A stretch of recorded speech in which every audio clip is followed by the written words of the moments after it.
ഇതൊക്കിക്ക നിങ്ങൾ ഈ ന്യൂസ് വായിച്ചിരിക്കുന്നോ? അതെന്ത് മെസ്സേജാ? ഇല്ല, ഞാൻ കണ്ടില്ല. ഒന്ന് വായിക്കി. കേട്ടില്ല നിങ്ങള്? ഞാൻ വായിച്ചുതരാം. അത്യാവശ്യ ചെലവ് കഴിഞ്ഞാൽ 10 പൈസ എടുക്കാനില്ല, 100 കോടി ഇന്ത്യക്കാരും സാമ്പത്തിക ഞെരുക്കത്തിലെന്ന റിപ്പോർട്ട്. ഇതാണിപ്പം അതൊക്കെ വെറുതെ പറയാനാണ്.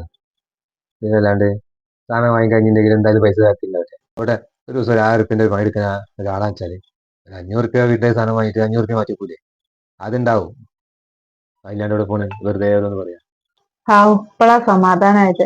ഞാൻ അങ്ങനെ വിചാരിക്കുന്നു നിങ്ങളെ കയ്യിൽ എന്തെങ്കിലും ഉണ്ടാവോ ഇല്ല എന്നുള്ളത്. നാളെനിക്ക് കുടുംബശ്രീ ഉണ്ട്. കുടുംബശ്രീയിൽ വെക്കാൻ ഒരു 100 പേരിന് കേട്ടോ.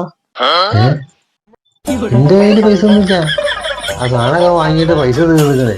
ഇനിയിപ്പോ പണിയെടുത്ത് ആവണോ അത്? 10 പൈസ എന്റെ കയ്യിൽ എടുക്കാനില്ല. എനിക്കറിയില്ല എന്റെ സ്ഥിതി എന്താന്നുള്ളത്.